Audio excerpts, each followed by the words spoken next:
Savage Dragon 50 from June of 1998. A milestone issue with 100 pages of material. So let's get to it. Even these credits will take a minute. Erik Larsen on most of these. Chris Eliopoulos, Ruben Rude, and the IHOC on colors. A murderer's row of talent here, providing pinups.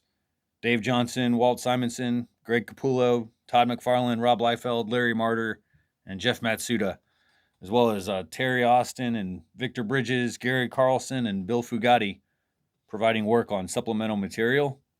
And finally, Josh Eckhorn, who enjoys an evening of fatty snacks and malt liquor, as well as the next slob.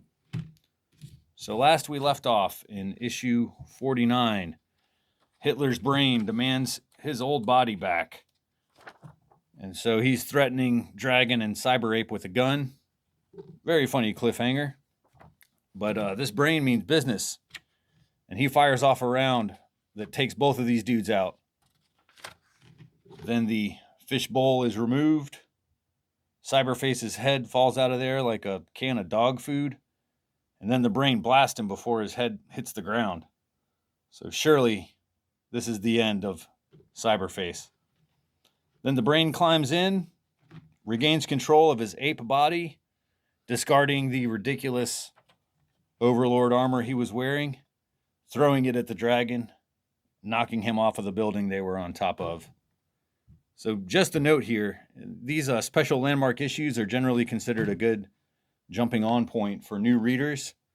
And Larsen seems aware of that because he's utilizing these captions with Dragon's inner monologue, providing critical information that a new reader may find necessary to enjoy the story if they haven't picked up an issue of Savage Dragon in a while. It's not the first time we've seen this narrative device used, but it's rare in this book. So the Vicious Circle has Alex kidnapped, and they want Dragon to take out their mutual enemy, the Horde, who is this leech man who has some new power gloves that we haven't seen since She-Dragon used them in issue 23. Luckily, the dragon is immune to these leeches, but he's outnumbered and he's getting his ass kicked. But luckily, the SOS and some other police are on the way. She-Dragon and the other cops busting in. Dragon manages to knock the shit out of the Horde. And so his leeches go everywhere. And then we can see there's some kind of figure underneath that swarm of leeches. This silhouetted figure here. More good guys come in here. The SOS, Barbaric and Smasher and Rock. They come to join the fight. But the dragon gets his arm blasted off. Totally severs his arm. It's not the first time that happens, but it's unfortunate timing. And then he does manage to use his arm to kind of bludgeon some dudes with it. There's a lot of shit going on in this spread, actually. Speaking of bludgeon, Chris Robinson finds out that this super freak is actually his brother Charles. And then down here, this unknown person, takes off with Overlord's armor. So that's setting up some future storylines.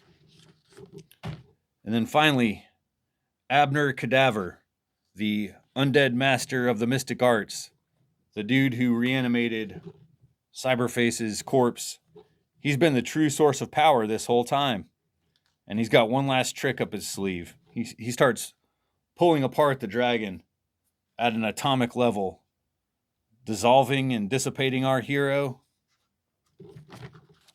And William Johnson smashes Abner Cadaver with a pipe, but it's too late. As Dragon cries out for help, his friends are helpless to watch as he screams and dies in William's arms. Holy shit, man. What a way to end an issue. Just shocking. But we must move on. So that was 22 pages of comics for the main story, but there's 78 pages left. A couple of pinups, Vic Bridges and Dave Johnson providing some pinups. Then we get the first of 3 retro Mighty Man stories by Gary Carlson and Bill Fugit. These stories of young Bobby Berman turning into the Mighty Man when he touches his wrist together, obviously inspired by the old Captain Marvel comics. And these give a little more context to the Mighty Man villain, the Wicked Worm, and how he would become the Horde, the leech guy from earlier. Another pinup here. And there's a Freak Force origin story by Victor Bridges. At least the first 15 pages are by Victor. The last 7 are Eric Larson imitating Victor Bridges. I don't know if it was like a time crunch or something, but Vic didn't finish the book. So Larson penciled in the same style, and then they had Al Gordon come in and ink everything, which to kind of provide continuity to the artwork, which I think works. And this story is like a pretty solid recap of like how Freak Force formed and how they gained members, becoming the SOS after that. And it's all being told by Dart as kind of a bedtime story to her niece. And so this also reveals that, Dart has lost her legs and that Super Patriot has been taking care of her. It's kind of a bittersweet story. Got a couple more pinups. Walt Simonson and Greg Capullo. Then the second Mighty Man story, The Wicked Worms Circus of Evil. More goofy, retro fun. And I don't mean to undersell these. They're actually really well done comics, and I'm glad they're included. Lots of readers did not enjoy these strips, and they'll write in later. But here's the McFarlane pinup with Liefeld on the other side. Then there's a feature by Jeff Loeb and Jeff Matsuda featuring their character Kaboom. Not much to it. Him and Dragon spar, and he gets invited to Barbaric and Ricochet's wedding. Then finally, there's a reprint of Dragon 1/2. Pretty much a straight. I've got Dragon 1/2 here. Yeah, it's pretty much the exact same comic as Dragon 1/2, minus some of the sketchbook material maybe, but the same comic. And this kind of angered some fans because they're pissed that, they spent, $6 on a comic for this oversized issue, and then it just includes comics they already own. It's a valid point, I guess, but kind of a moot one. Larson wanted to produce a lot of comic for this 50th issue. And so he included stories that would help the readers catch up, to the current state of the comic. And it seems like a special anniversary issue is a good time to do that. I think it works. No sour grapes from me.